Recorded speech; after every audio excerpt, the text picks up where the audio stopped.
Good. I'd like to welcome everyone to our webinar, Enhancing Walking and Biking in Rural and Suburban Cities, a webinar for local elected officials and their staff. This is Charlotte Dixon, and I work for the California Center for Public Health Advocacy.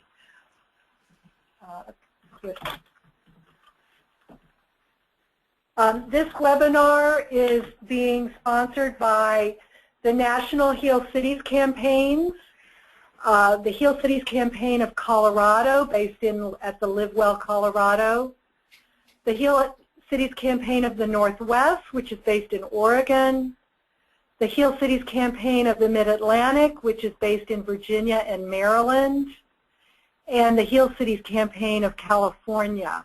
We're funded by Kaiser Permanente, and in Colorado, the Department of Public Health. We have a lot in store for you in the next 55 minutes, so I want to quickly walk you through the agenda. We are going to hear from a number of experts around the country. Ian Thomas with America Walks will talk about how walking and biking are critical for livability in rural and suburban cities, and focus particularly on rural cities and the challenges and opportunities there. And then we'll hear from Mayor Heidi Williams from Thornton, Colorado, Kevin Belanger and Rebecca Torma from Rockville, Maryland, and each of them will tell you how they've developed the financial resources to support walking and biking policies and amenities. I want to just quickly go through the logistics with you. Everyone is on mute. We are recording the webinar, and we will be sending out a link to the recording within 2 business days. We're hoping to get that out to you tomorrow. We will be text chatting our questions, and I think most of you are now familiar with how webinars work.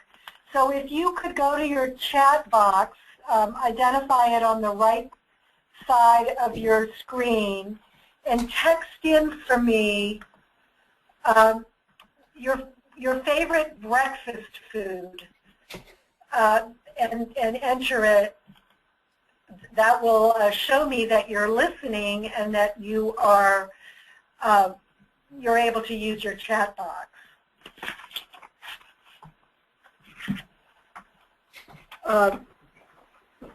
We will have a webinar email that will include the recording and also a very, very, very brief survey that we're going to want you to take.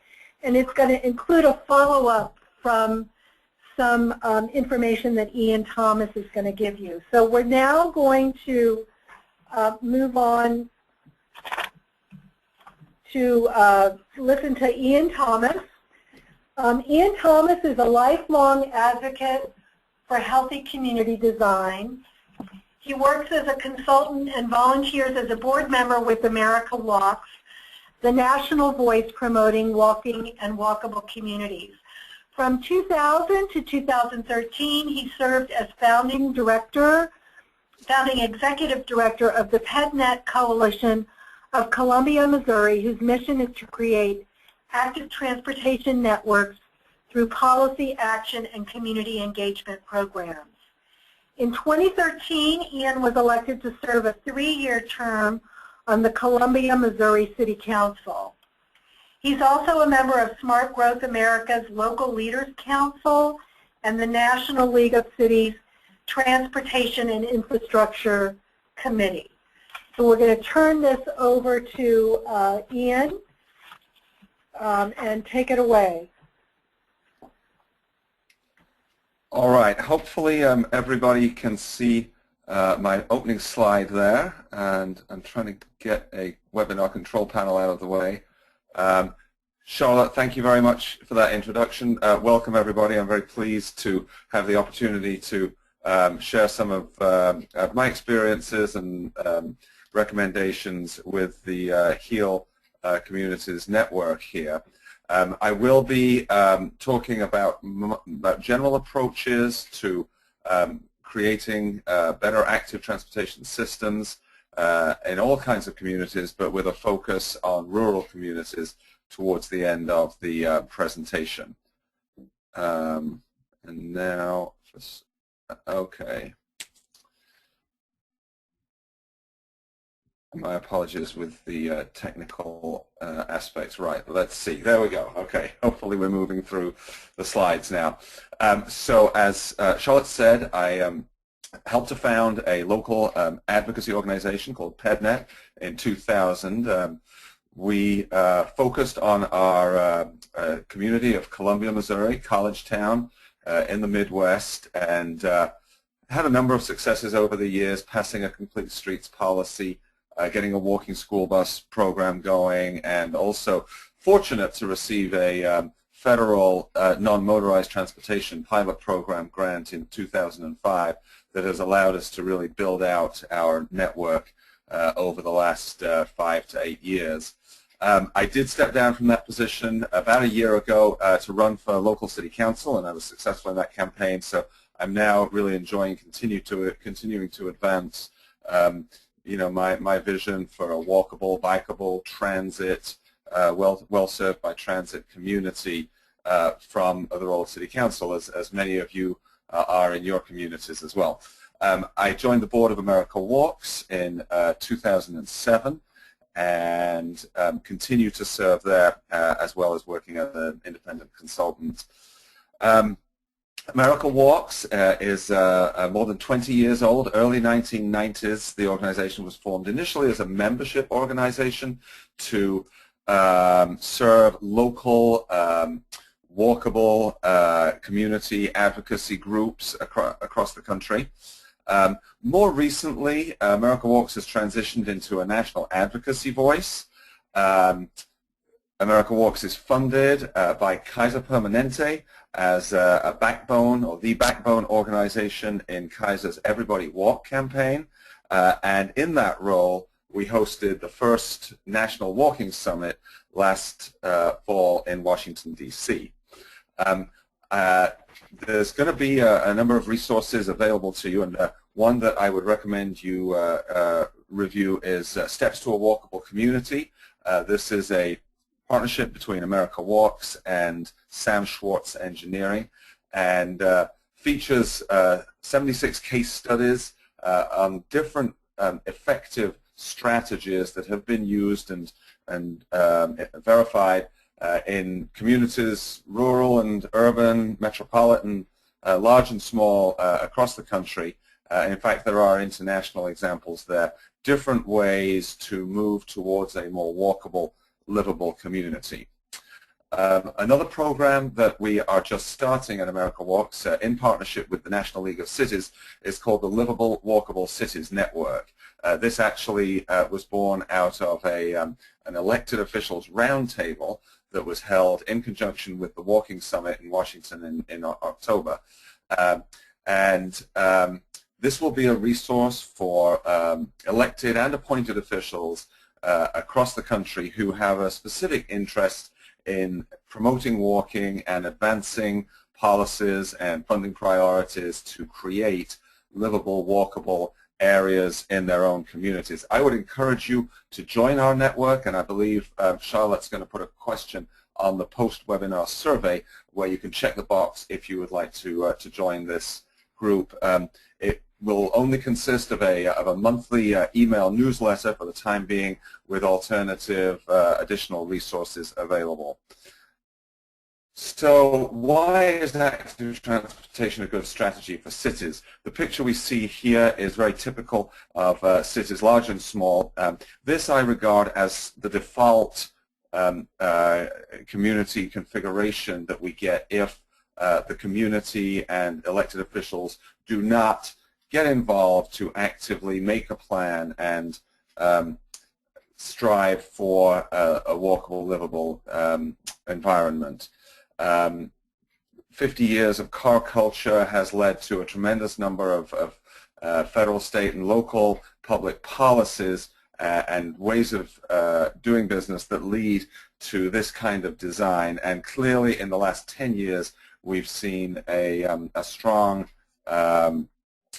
resistance to this way of designing and efforts to proactively build more walkable and bikeable, livable communities. Why are these kind of communities good for people and for cities? Well, the benefits are many, and the benefits interact with each other. Clearly, we have better public health when people are walking or biking more, and almost everybody would say that living in this kind of community provides a better quality of life. There's great data to show that true sustainable economic development flourishes in these kind of environments. If we have people out on the streets, public safety is enhanced. There are green benefits with less driving and more green spaces in cities. And there is also, and I've experienced this personally, a strong benefit for local officials running for election to champion these kind of policies. This is definitely, in my experience, politically popular with people. So I'm going to describe a logic model. This is something that has made sense to me for many, many years, all my years as an advocate, and it's the way that I think about my work in promoting healthy behavior through changes in the built environment. One of the easier ways to get started on a kind of a campaign to make a city more walkable, bikeable, health conscious is through programs and outreach. And an example of this would be a bike to work day or something like that, which simply involves encouraging people to participate, providing some resources and some communications around that.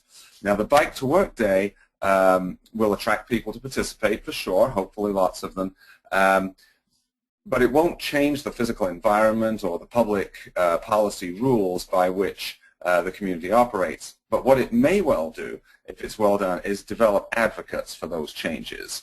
And events can be a really effective recruiting tool for advocacy campaigns, so that as people participate in their bike to work day, they become aware of the lacking infrastructure in their community, and the fact that if they contact their local city council person, write to the newspaper, show up in the transportation planning department and make their voices heard, then they can actually change things.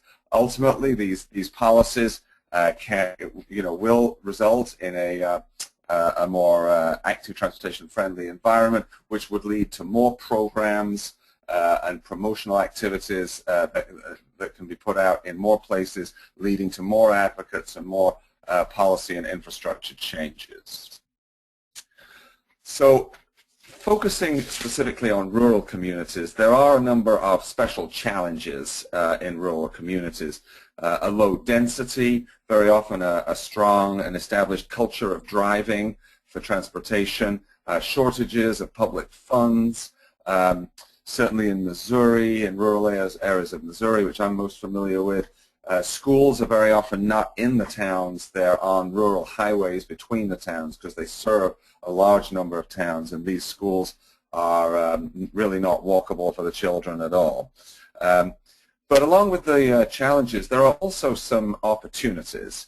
And one thing that I've certainly seen is that a lot of rural towns kind of were overlooked during the sort of big suburban expansion of the larger towns and cities during the 70s, 80s, and 90s. Plus, their core infrastructure was built prior to that era of town planning and transportation planning. So very often they do have a solid sidewalk network in the central area, which can be refurbished and improved to create the kind of environment that we're looking for. So I'm going to talk about a couple of program outreach strategies that I'm personally familiar with and a couple of policy infrastructure strategies. This is Mayor Chuck Charles of a small town of Ashland in Kentucky. America Walks conducted a walkability workshop in Ashland last year, and Mayor Charles was part of the coordinating team. He was very much leading from the front. I think he's a great example of how changes can happen in a small town with elected official leadership.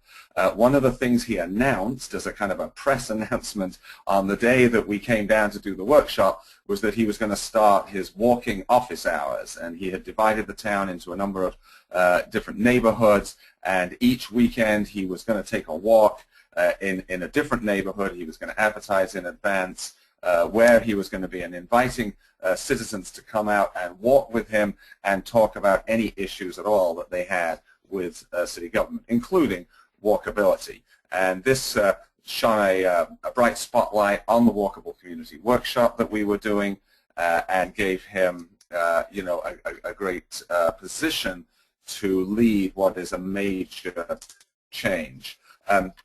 Here we see Delano, California, where the town really didn't have funds to, or the school district, to start a Safe Routes to School program.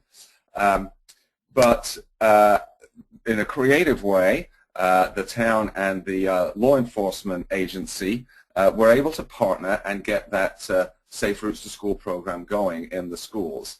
Another example of creative work that doesn't necessarily take a lot of funds. I do also want to mention a variation on Safe Routes to Schools, which is Safe Routes to Bus Stops, which I believe will be particularly effective in rural communities. And in this version of the program, it's designed for schools where the kids really aren't able to walk all the way to school, but they may live in fairly walkable neighborhoods in their villages and towns. Instead of the school bus coming and picking up every child in front of his or her own house, the school bus routes can be shortened. They can pick up at a single bus stop on the edge of the neighborhood, and volunteers can walk with the kids through the neighborhood to the bus stop where the pickup happens in the morning and the drop-off in the afternoon. Another significant advantage of this is that it can shorten bus routes, save time, and actually allow school districts to consolidate their bus routes and save a significant amount of money. Moving from the program outreach side to the policy infrastructure side, these are these more lasting changes that do require significant public support and elected official support to push through. A great example is a complete streets policy, and I worked with our primary client was public health officials in Jefferson County, Missouri, but they had already done a tremendous job of building the public support. We worked with members of the City Council in two small towns in Jefferson County, which is a little bit south of St. Louis, Crystal City and Festus, as well as planners and engineers and educators in the community and citizens groups to pass complete streets policies in both of those towns, which are now ensuring that all new streets are constructed with pedestrians, cyclists, people in wheelchairs, young people, old people, all in mind, so that the streets really do serve everybody. This again is a very popular kind of policy everywhere that I've encountered it. And a final example here, a more infrastructure oriented example. This is Harrison, Arkansas, a small town in northern Arkansas, with a very typical kind of a main street, a four-lane county road or state road that goes straight down the center of the main street, but doesn't really provide for bicycles. This can be this can go through a road diet where the 4 lanes are converted to 3, where the central lane is a left turn lane, which actually utilizes the space more efficiently because the 2 left turn lanes in the previous example end up being clogged most of the time as traffic waits for a gap in the oncoming traffic. So we go to just 1 through lane in each direction, 1 central turn lane, and the additional space is set aside for a bike lane on each side. This change was implemented on the main street in Harrison a couple of years ago, and the reports I've heard are that everybody likes it. Lots more people are out there biking. There seem to be more people walking. The business owners are happy because it has helped economic development, and the traffic engineers are happy because it actually seems to be moving traffic more efficiently and more safely than the previous design. So just very briefly summing up, the program and outreach approaches that, such as Mayor Charles' Walk with the Mayor program, can get people involved in some physical activity and in conversations and thinking about their environment and how they can contribute. That becomes an advocacy movement that can change policies such as implementing complete streets or funding allocations for a change, a relatively inexpensive change such as the road diet. So that's the end of my presentation. Thank you very much, and I believe we'll be taking questions at the end. Yes, and I believe that Councilmember Thomas is very open to having you contact him. Now we're going to move to hear from Heidi Williams, the mayor of Thornton, Colorado, and then we'll hear from Kevin Belanger and Rebecca Torma. So I'm going to quickly do their bios now, and then we're going to hand the controls first over to Mayor Williams. So Mayor Williams is a Colorado native, and she grew up in Brighton, Colorado, but has been a resident in Thornton since 2006, and she'll tell you all about her unique community. She owned a retail business in Thornton from 2014 to 2012, and she continues to work in the same industry. And following that experience in the business sector, her #1 priority is adding new businesses and creating jobs while maintaining a healthy community. Mayor Thornton is on a number of boards, both in her volunteer world and also in her position as mayor, including the Metro Mayor's Caucus, the North I-25 Mayor's Group, and the Smart Commute North Area Transportation Management Organization. So we look forward to hearing the story from Thornton, Colorado, related to how they're financing their walking and biking infrastructure and policies. Quickly, going to the East Coast, Kevin Belanger is the bicycle and pedestrian coordinator for the city of Rockville, Maryland, and you'll hear more about that unique community. He's currently updating the city's bikeway master plan and is working on ways to attract more people to bicycling in this suburban city. His colleague, Rebecca Torma, is a transportation planner in the city of Rockville, and she received her degree in planning at Virginia Tech, and she focuses primarily on transportation demand management and development review. So now we will hand over the slides to Mayor Williams, and we'll hear more about Thornton, Colorado. Well, hi, everyone. Thank you so much for letting me be on this webinar today and giving me the opportunity to brag about the great city that I am currently the mayor of. And so I just wanted to quickly say that I was on the school board and I got involved in health and wellness in cities and communities because I was just appalled at what kind of food they were feeding the kids. And so I did begin kind of a campaign at the school board level to work on the menus. It has improved. I would say it's not probably where we want it to be, but it's at least getting there. So then I was approached after I became the mayor to serve on the Heal Cities Advisory Committee and was just really excited about doing that and bringing that into the city. Now, our city has done some wonderful planning over the years. And this is why we've been able to do some of the things that we've done is that we have really planned, we've been very intentional about what we wanted, what our citizens wanted, which ultimately was trail systems, open spaces, parks, and recreation. So none of this is here by accident. It was all very intentional. So this slide that you're seeing here is a picture of my family and I. It's not a very flattering picture, but we're out on the paddle boats. And the other picture is a splash pad, the little guy in front of my son, so that was my quick little bragging rights. But that is a picture of our newest addition due to a tax that we passed, and I will talk about that here in just a second. A little bit about Thornton. We are just about 10 to 20 minutes north of Denver. If there's no traffic, it's about 10 to 15 minutes. If there's traffic, it can take forever. But we are just a suburb north of Denver. And we incorporated in 1956, but before we were even incorporated as a city, we put together, or the residents put together, the Thornton Recreation Association. And so had the first pool and park established just 1 year after our incorporation. So since our very inception, it's been super important to Thornton residents to have that recreation abilities.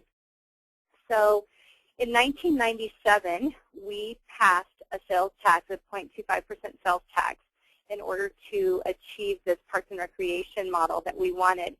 This did fail the first time we went to the voters, but in 1997 we were able to pass it.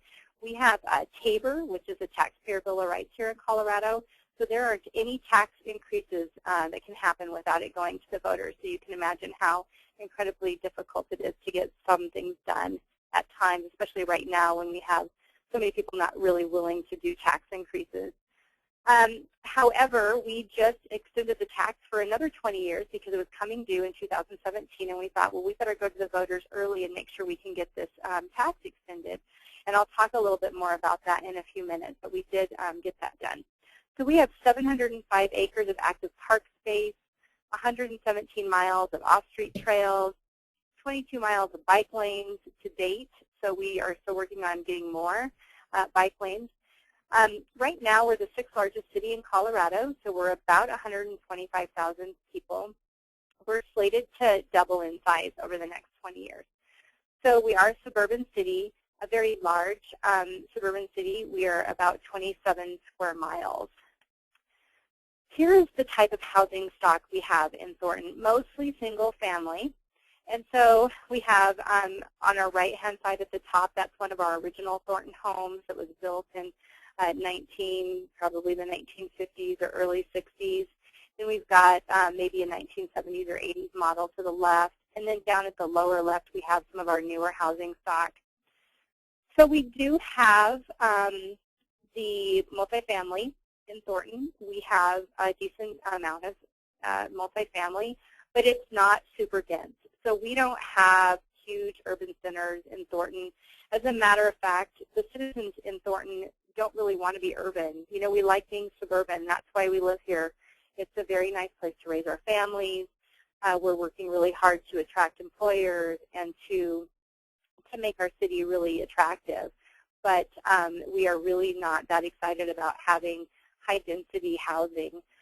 We do have some train stations coming, so some transit-oriented development is coming into Thornton. So we'll have our first part of our rail system, our commuter rail system, completed in the next 2 to 3 years, and then we'll have another part of that rail that will hopefully be completed in the next 10 to 20 years. We're hoping, 5 to 10 years, not 20, but we'll see how the funding goes. But that will change our dynamics just a little bit around those train stations. But we don't have really huge lots, and so we won't have huge urban centers like some other cities that have train stations. So that'll change a little bit, and we'll get some higher density housing in there. But I still think Thornton will stay suburban. So most people really love our trails. We have beautiful trails. Again, this is because of our tax that we passed in the 90s, and you can see some of the beauty that we have here in Thornton. More different types of trails. We have kind of rough trails. We have cement trails. And you can really see, our beautiful view of the mountains behind there. And you can just see how amazing our trail system really is and how well it connects. So we have a lot of youth sports here in Thornton, and so that's one way where we really serve our residents well. Even in the 50s, that was the main reason why we wanted the recreation. We wanted the youth sports. Excuse me. So we have 10 to 15,000 kids in our youth sports programs, which is, truly amazing. And it's just great to see that our kids are out and they're participating in sports. We also have a Thornton Senior Center that is very active. We keep our seniors very active, and we have stuff going on for all ages. So we have everything from preschool dance lessons and soccer programs all the way up to the rec center for the adults, and then the senior center. So there's Zumba classes and all kinds of ways that we keep our citizens active. So here's a little bit about the sales tax. This is how we have funded this over the years. In 1997, it passed for 20 years, and then again it passed in 2013, as I said before. So the ballot is very specific about what the money can be used for. When it was originally passed, it was used for a third parks, a third open space, and a third recreation.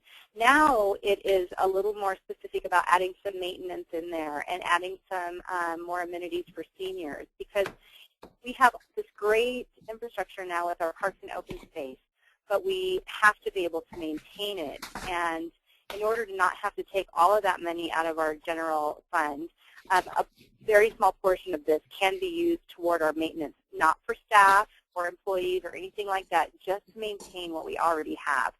It's very important to keep that maintenance up, because if you don't, then all this stuff gets worn down and it's not enjoyable, and then it really does decrease the quality of life that our citizens have.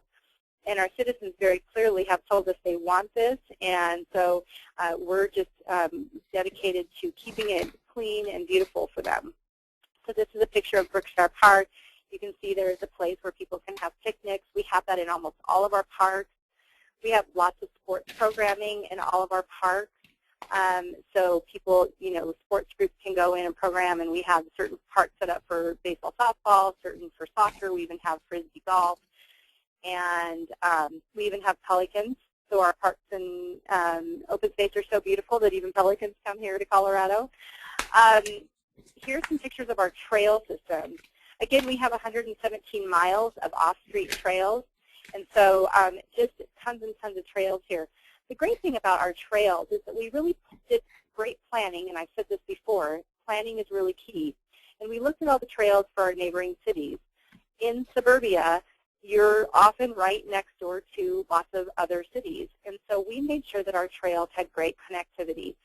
We can have our citizens take their bikes from Thornton all the way downtown, all the way to Cherry Creek, which is far south of us. You can even ride your bike or walk on our trails all the way to the mountains, and that's quite far. So we have really made sure to plan well to make sure that we have connectivity. So here's some more pictures. I'll just run through those real quickly. This is actually a trail by our house. As you know, in Colorado, we had some pretty major floods in September, and this trail actually did suffer quite a bit of damage, but we're working on getting that all put back together. But this is a picture of it before the floods. And just some nice bridges, and this is a great fishing facility that we have. So we have several fishing facilities. This is also our drinking water. In Colorado, drinking water is, and water rights are quite contentious, and we have quite a lot of water. So we have nice places to store it while we're waiting. Just some more cool pictures here.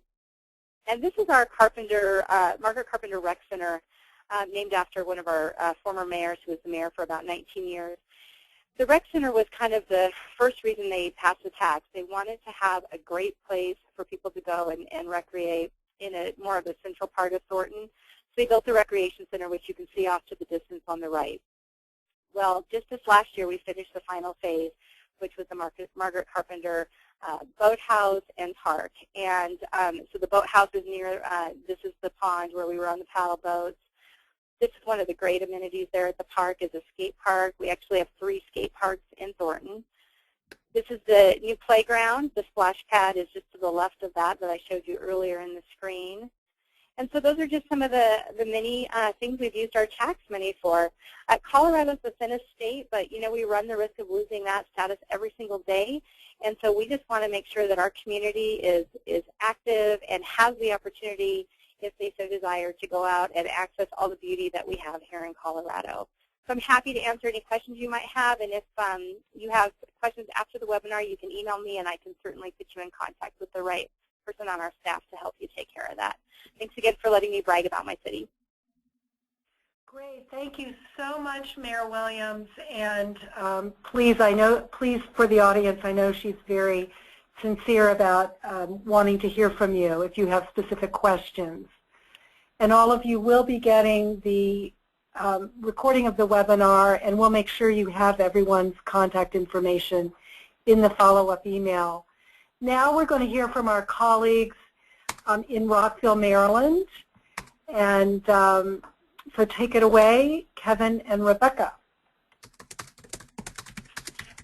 All right. So I believe I have it set up so you can see our screen here. All right. So thank you for letting us have a moment to speak about Rockville here. As I said, my name is Kevin Belanger. I'm the Bicycle and Pedestrian Coordinator for the City of Rockville. We were invited to speak about how we get funds from developers to help pay for bicycle and pedestrian projects through our transportation demand management system. I've got Rebecca Torma here as well to help answer some questions at the end, since she's been here for a lot longer than I have. So a little bit about Rockville. We are about 10 miles north of Washington, D.C., just right outside of the Beltway. We are a pretty old city. We were established in the early 1800s, I believe. So that kind of colors how we've developed throughout the centuries now. You can see through some of the pictures how we've developed there. We've got about 63,000 people in our city, 13.5 square miles. We're a pretty affluent area. We're in Montgomery County, Maryland. We're the county seat of that. We're in the state of Maryland, which local governments in the state of Maryland have a pretty strong role in local land use as opposed to some of our neighboring states, which will help understand later when I talk about how we get funds from developers when they come in to try to do projects in the city, how that we actually get that accomplished. And here's one of our new town square development that we've built up recently. That's our new downtown. So wanted to talk about some of our accomplishments first that we've been able to do with our transportation demand management program. This is a map of our city, and it shows all of the missing sidewalks we have. We had a lot more missing sidewalks in the past, but with our transportation demand management program, we went through and prioritized all of the missing segments and gave them A through E ratings. And we pretty much accomplished almost all of our A rating ones, the highest priorities. So now we're systematically working our way through that using the funds that we gathered as things develop throughout our city. We also have bike projects such as our first buffered bike lane here that shows where car doors are going to be. That's in the town square development. Specific intersections that we are able to upgrade using some of these funds for bicycle and pedestrian safety. And also the Capital Bike Share system recently expanded out to Montgomery County. That is exciting for us. We have about 30 stations out here, and we're just seeing some good use. I actually saw someone in the Arctic blast we had the other day biking around on the bike share, so it's good to see that.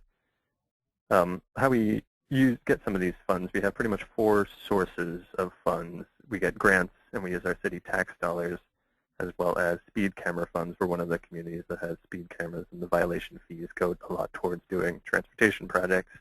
And what you all are probably most interested in is our developer contributions towards those projects.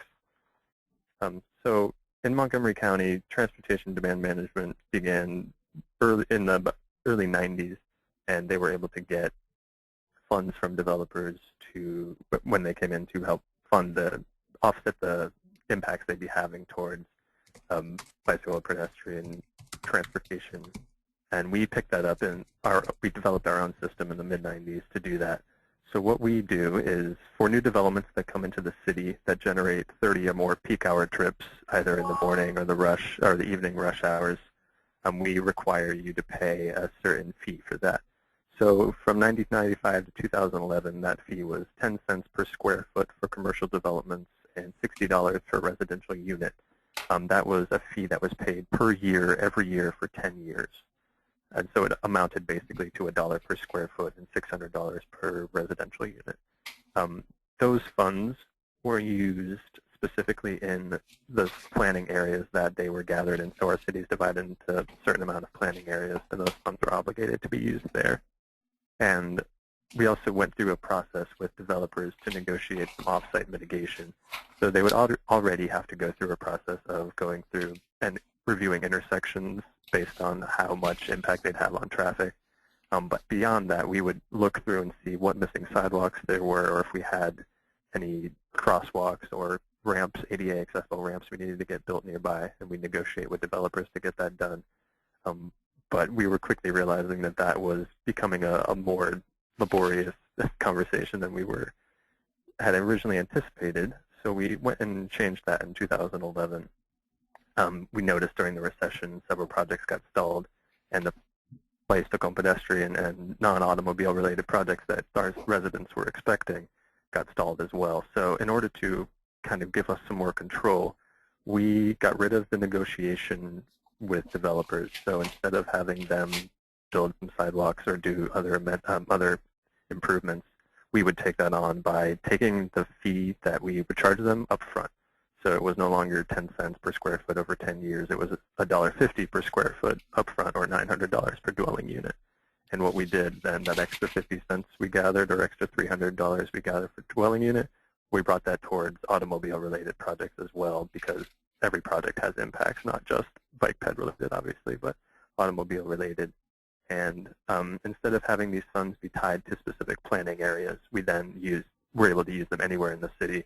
We noticed that development was coming in specific areas, and other places were getting left out a little bit.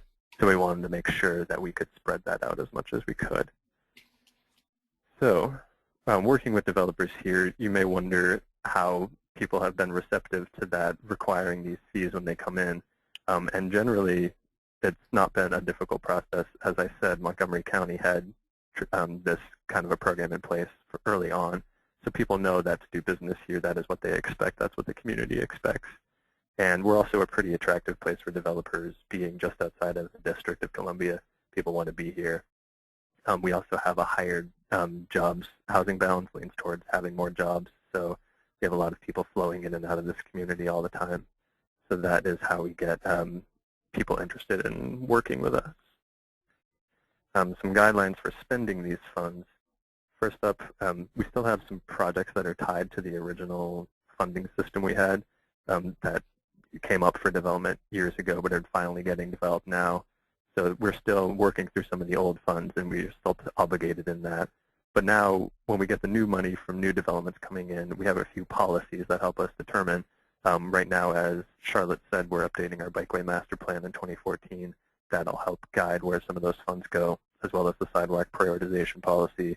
And we have funds obligated in the capital improvement program. And also our public here, they're very involved. They love to call and email us and ask us what to do, what they want us to do. So that's great. We have a long list of projects to do. So we have people involved in every step of that process. Just one more thing here. Wanted to talk about some of the issues we have in regard to doing this. As I said, developers are pretty amenable to it now. But as I said, development takes a long time in Rockville, so these projects get stalled, and this is a way to get developers to pay up front and allow us to expedite those projects to kind of give more concrete backing to what we say we're going to do. So that's all I have. Here's my email and phone number. If you want to reach out and ask us more questions about that, we'd be glad to talk to you. But thanks.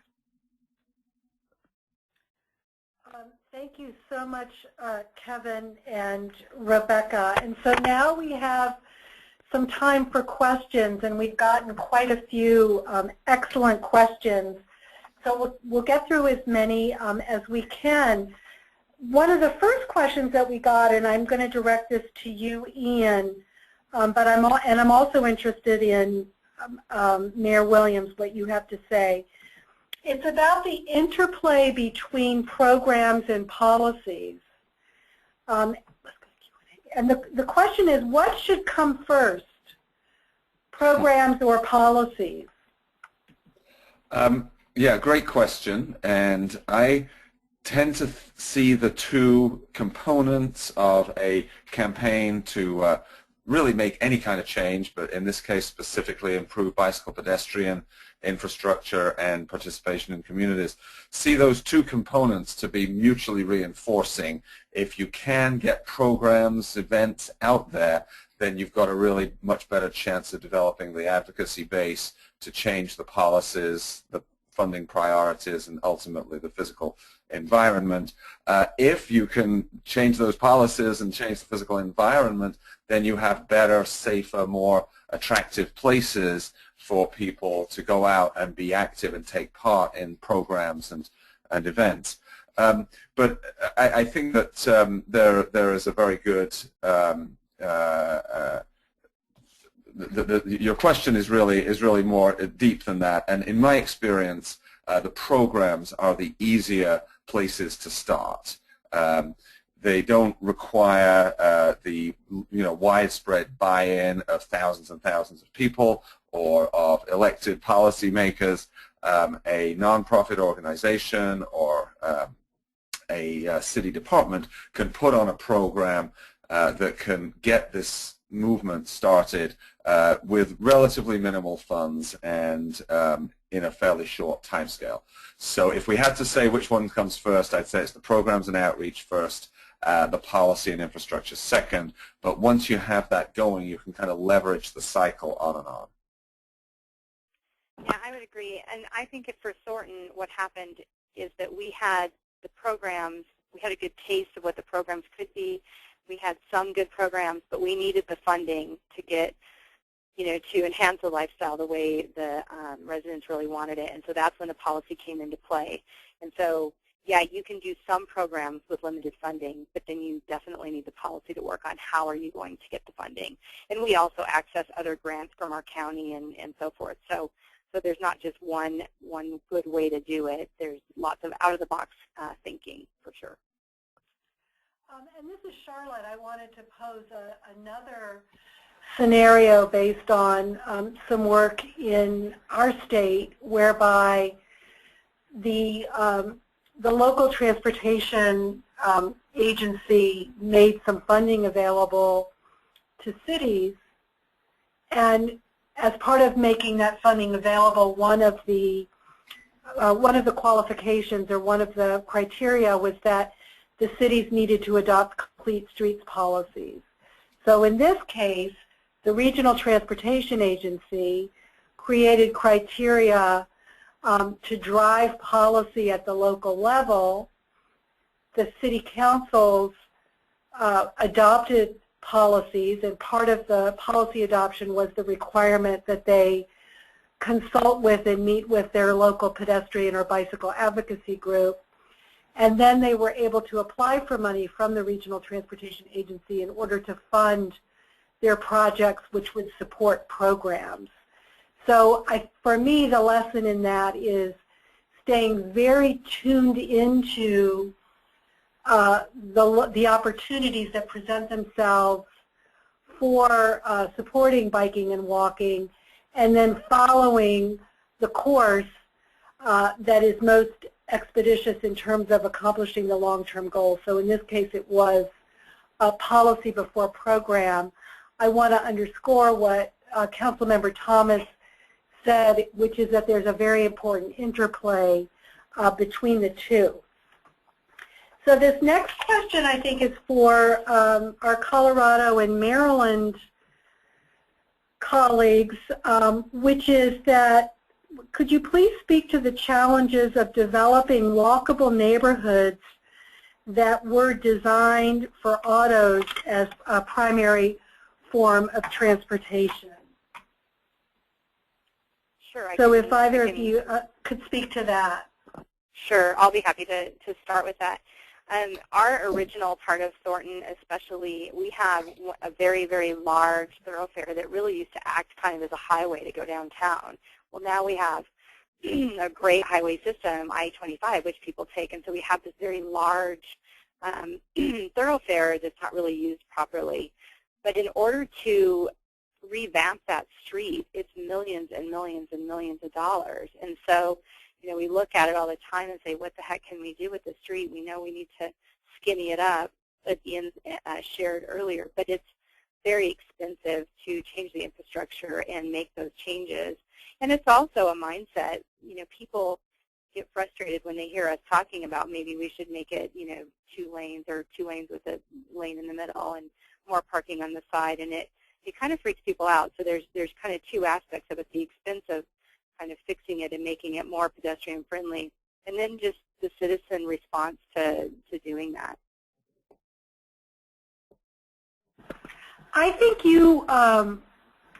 your presentation on the trails is also another way in which you've developed walkable neighborhoods by focusing on trails as the primary way to get people around on their bikes and walking. And this whole example that you show us of how the trails are interconnected among the suburbs and go into the city and south of the city and then go out to the mountains, that's been a strategy that's been very successful, which has taken pedestrians and bikers off the streets. And you obviously have the land that's available for you to be able to pursue that strategy for creating walkable neighborhoods that were designed for the automobile. We do. And, you know, one thing I didn't mention about the ballot question that was passed in the 90s was that it specifically said you have to have an advisory group of citizens that advises council on, you know, what to do with this and where to spend the money. And I think that's been really successful because we have a lot of people who are great advocates for trails and open space. And it's not just about recreation. It's about the whole combination and making sure that that's all available. I might just jump in with a comment here as well on some policy approaches to making more suburban style neighborhoods more walkable. A couple of things that we're working on in Columbia right now. One is called an accessory dwelling unit policy, which would allow residents on large lots. One of the big challenges of suburban neighborhoods is the large size of the lots, such that distances are very great. You have to walk a long way to get anywhere, as well as the single-use zoning, which means that if you wanted to walk to a store or to a church or to some you know, other kind of destination, it may be a long way to go. Accessory dwelling units policies allow people to essentially build a second home on their property, which they could either other family members could live there, or they could rent out to a tenant. Obviously, these kind of things would only work with the approval of the majority of the people living there. The other one is form-based zoning, which can replace residential single-use zoning to allow some commercial operations to take place within neighborhoods. But the form-based part of that means that the building design and to some extent the use is controlled within limits that are acceptable to the residents. So something like a small coffee shop, a bookstore, even a small office building might be an appropriate commercial activity within a neighborhood, whereas a large gas station or a grocery store with a 5-acre parking lot would be excluded by that form-based zoning.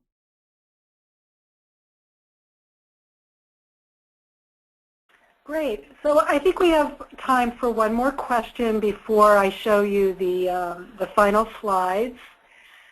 And I wanted to ask, this is one of the questions, what suggestions would our panelists have for other city councils that want to put a sales tax increase on the ballot to fund parks, recreation, and open space? Well, first of all, I would definitely recommend you getting in touch with me, and I can get you in touch with my staff because our Parks and Rec staff has been just instrumental in making that happen.